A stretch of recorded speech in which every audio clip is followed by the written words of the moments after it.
Good morning, everybody. We are talking today about the merchant, who is one of the characters introduced by Chaucer in his prologue. I'm giving you this presentation using Jacopo's materials, but I just wanted to highlight a few points with you. So, this is the text we are going to quickly analyze in this chat. There was a merchant with a forking beard and motley dress. High on his horse he sat.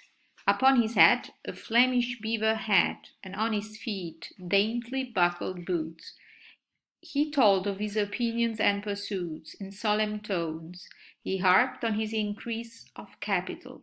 There should be sea police, he thought, upon the Harwich Holland ranges. He was expert at dabbling in exchanges. This estimable merchant so had set his wits to work, none knew he was in debt. He was so stately in administration, in loans and bargains and negotiation. He was an excellent fellow all the same. To tell the truth, I do not know his name. So, first of all, let me remind you that Chaucer's Canterbury Tales were not written in modern English, but they were written in Middle English. This means that the version you see here, you have now on the screen, is a translation from Middle English. Chaucer is the first author we have writing in Middle English because literature before him had always been written in French, which was the language of the British court after the invasion by William the Conqueror in 1066. So for this reason, Chaucer is also called the father of English language.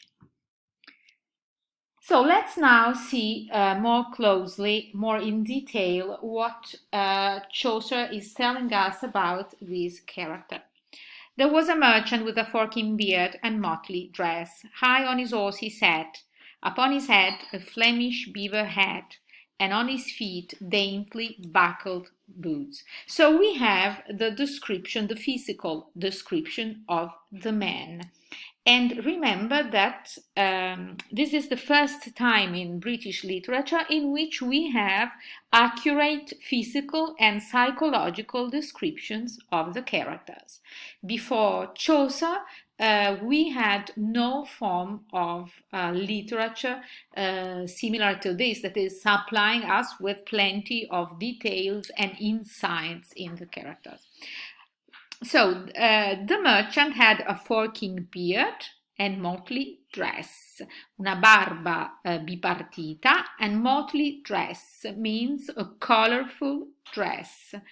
And on the head he had a Flemish beaver hat. The beaver is a small rodent, it's castoro, and on his feet daintily buckled boots. We have learned that it was very rare to have buckled boots, to be wearing boots at Chaucer's times. In most cases people were wearing clogs, nella maggior parte dei casi indossavano clogs,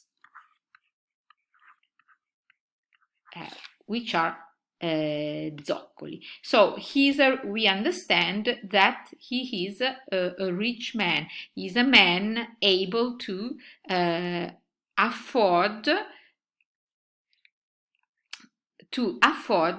something expensive. So buckled boots, Flemish beaver hat.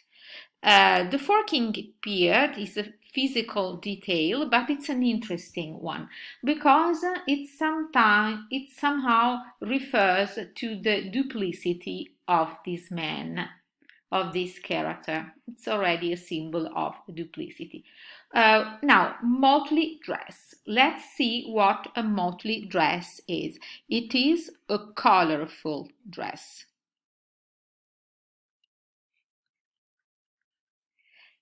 Made up of different colors.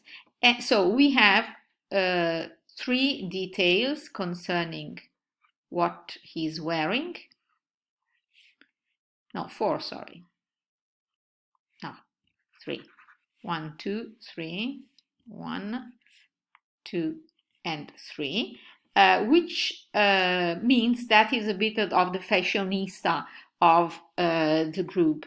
And he has a very neat, ordinato, he has a very neat appearance. We understand that appearance is of the essence for him.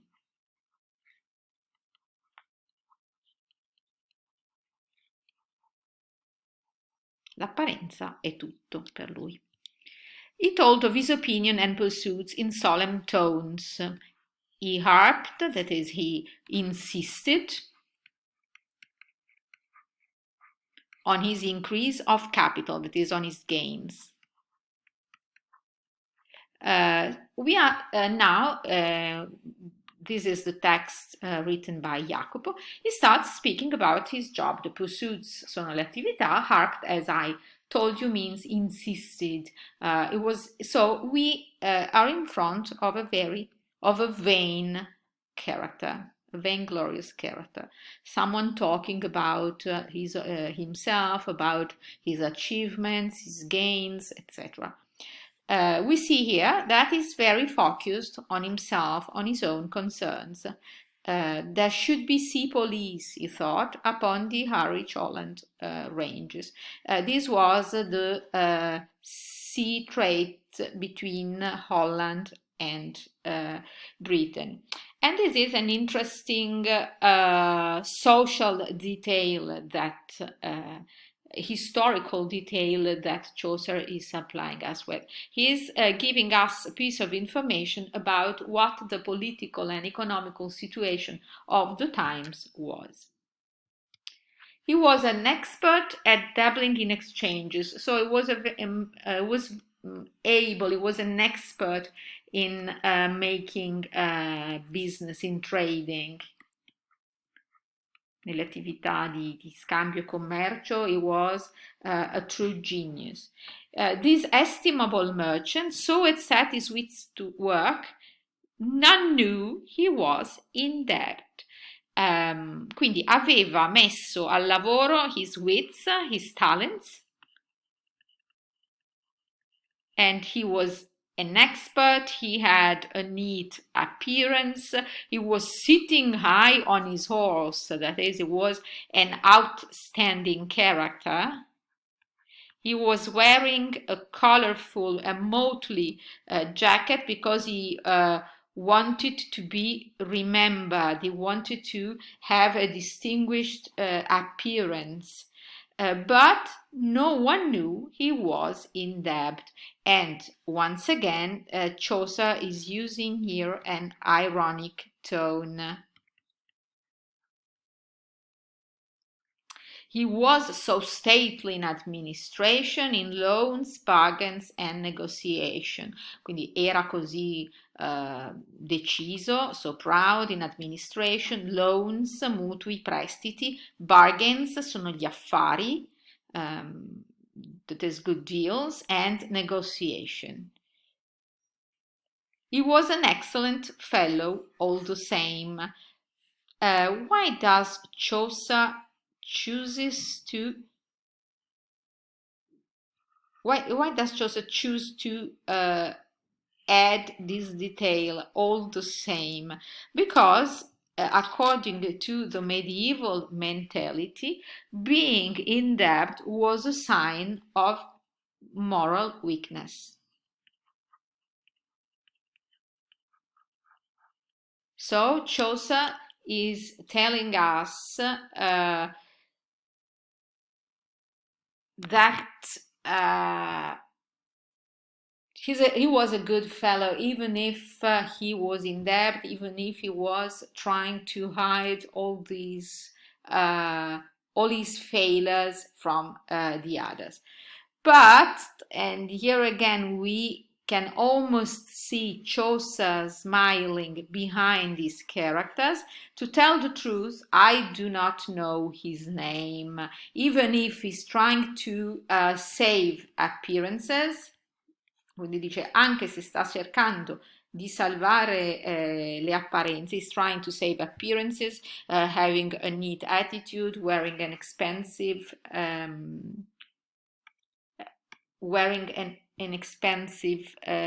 hat, wearing, oops, sorry, what's happening here?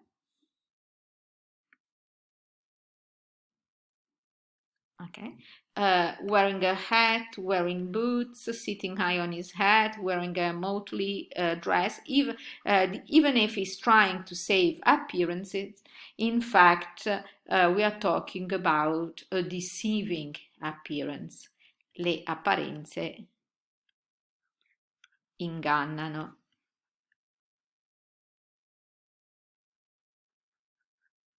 So, and this is all for the merchant. So, let's not forget that Chaucer is describing, this is one of the characters belonging to the rising middle class, la borghesia emergente. He belongs to the rising middle class, and he's yeah, somehow a comic character, one of the pilgrims traveling to Canterbury.